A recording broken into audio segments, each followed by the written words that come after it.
অসমৰ মাননীয় মন্ত্ৰী শ্ৰীযুত পীযুষ হাজৰিকাদেৱক আজি আমি জাফাৰ তৰফৰ পৰা এক মেমৰেণ্ডাম সাবমিট কৰিছো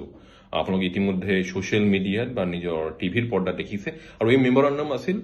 অসমৰ যিসকল লোকে ৱেব পৰ্টেলৰ দীৰ্ঘদিন ধৰি কাম কৰি আছে তেওঁলোকক উচিত মৰ্যাদা প্ৰদান কৰিব লাগে চৰকাৰৰ ফালৰ পৰা আমি সদায় চাই আছো যে মেইন ষ্ট্ৰীম মিডিয়া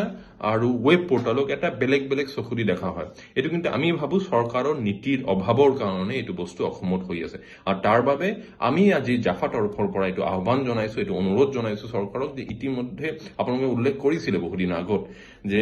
অতি সোনকালে চৰকাৰে নিজৰ এটা নিয়ম নীতি বান্ধি দিব কেনেকে ৱেব পৰ্টেল অসমত কাম কৰিব বা কোন কোন ৱেব পৰ্টেল কাম কৰিব নোৱাৰিব আৰু আমি ভাবো এটো ইটস এ হাই টাইম বহুত দিন হল আপোনালোকৰ এই প্ৰতিশ্ৰুতি দিয়া কিন্তু এতিয়ালৈকে কিন্তু কৰ্মৰত আপোনালোকে কৰিব পৰা নাই সেই কাৰণে অতি শীঘ্ৰে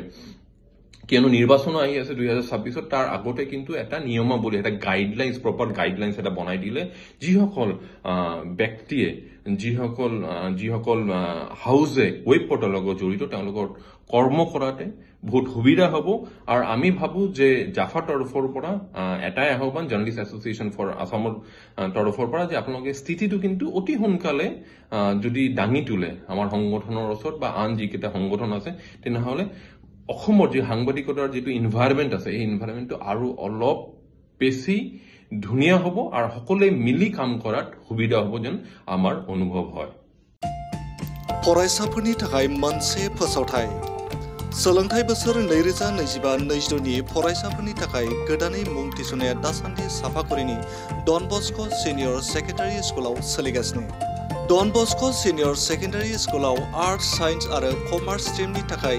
11 थाखोनि गोदानै मुं थिसननाया सोलिगासिनो बे स्कुलाव रोंगौथि गोनां फोरोंगिरिनि फोरोंथाय होनाय स्मार्ट क्लासरुम गुन गोनां फरायसाफोरनि थाखाय स्कलारशिप गेलेनायनि खाबुफोर आरो फरायसुला फरायसुलिफोरनि थाखाय आलादा आलादा हस्टेलनि खाबुबो होनाय जादों जुदि गोसो गोनां फरायसाफोरा साफागुरिनि डन बस्क' सिनियर सेकेन्डारि स्कुलाव